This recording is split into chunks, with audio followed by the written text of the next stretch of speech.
Hi guys, this is Vidas. And Ausra. Let's start episode 112 of Ask Vidas and Ausra podcast. And today's question was sent by Hubertus. He writes, Dear Vidas, thanks for the Bellman Carillon fingering and pedaling score.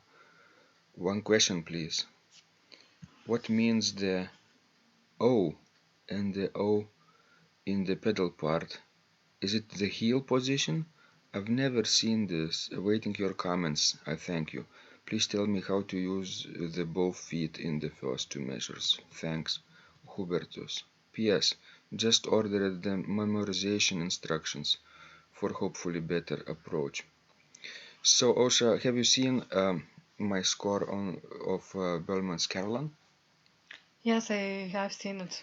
And I notate pedaling in two ways. The toes are like a pointed tip that's regular. Everybody knows about this notation, but the heel I notate instead of letter U, I notate as a circle or O. Actually, that's a common practice, especially in the United States.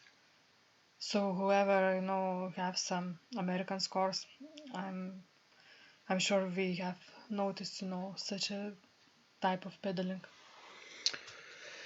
And sometimes, not in my scores, but in English scores in the 19th century, I believe they used another system where I think the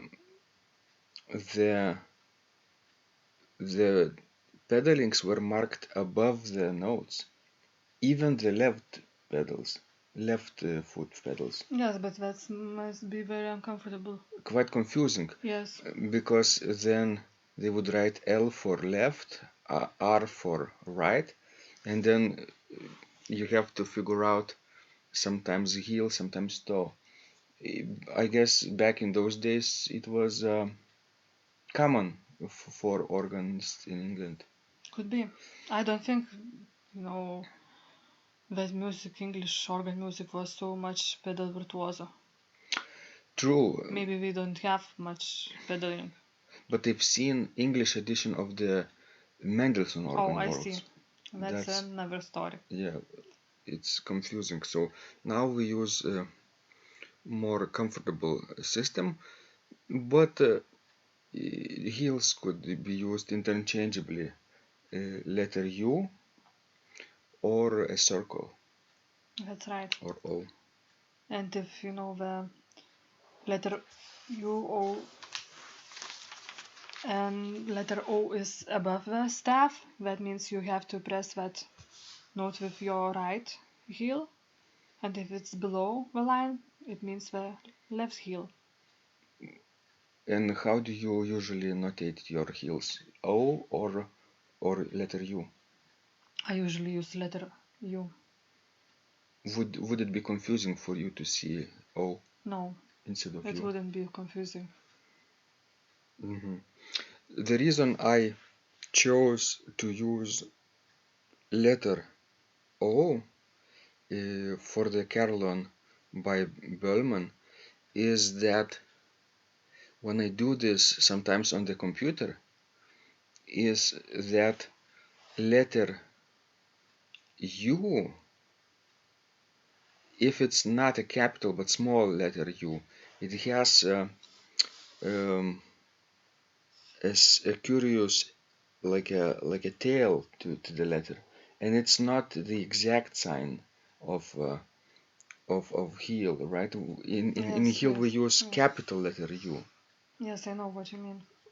If I use the capital letter U, then it would be larger, much larger font than the toe sign. Yes, that's not good either. So I would be constantly having to adjust both heel and toe sign. Therefore, I chose letter O, small letter O, and therefore toes and heels would be of the similar size. So maybe in the future you just have to add a little note about how you are pedaling. Which sign means what? Exactly. Or I could write in my handwriting. Then I don't have to worry about capital or small letters anymore. Yes. So now could you explain, Hubert, about the next half of his question? Um, he writes, please tell me how to use both feet in the first two measures. So, the principle of the pedaling in this piece is very simple because a lot of time is repeated three pitches: D, F sharp, and E. D, F sharp, and E. It's like a carillon sounds in the pedal. So I start. First of all, I play everything in those two opening measures by the left foot. Why do you do this? Because it's very low register in the extreme left. Would you do this differently? Well, I might try to hit that F sharp with my right foot toe. But then you have to shift your position entirely to the left. Your lower body should be facing to the F sharp. Yes, I know, and I'm looking now at the manual part, and it seems that it's very high notes, especially in the right hand. So that way it would be very uncomfortable to sit. Plus, I believe in some of the cases you have to push the pedals and add some pistons, right?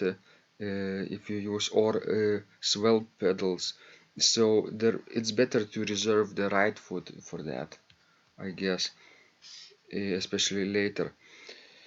So the way I notated the first two measures is like I begin the D with the toe, but substitute right away with the heel, and then go to F sharp to the toe again of the same foot, and E will be with the heel, and then the next measure too, D, F sharp, E, toe substituted to heel, toe and heel, and this goes on and on.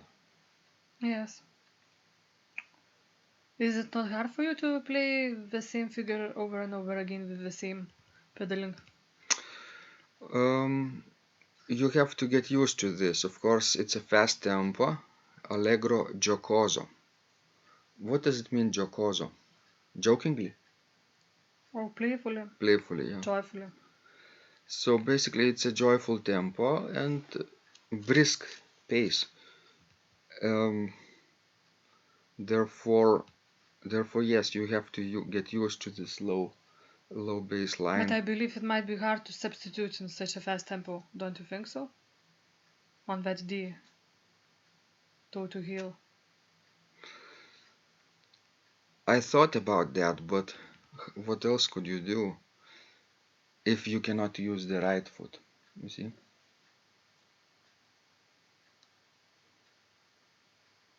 Any suggestions? Well, yes, try this pedaling, and if you will not succeed, then maybe just really play that F sharp with your right foot toe. So guys, if you have this score of Carillon by Bellman and you're struggling with playing only with your left foot, see if Osha's suggestion helps you to use both feet. For me, it wasn't comfortable to shift my lower body that far to the left while the hands would be playing in the upper range all the time or most of the time. But your physique might be different than ours. You might have longer or shorter legs than I have, so I don't know. It depends. What do you think, Osha? Well, try both ways and just see what's working for you. Exactly.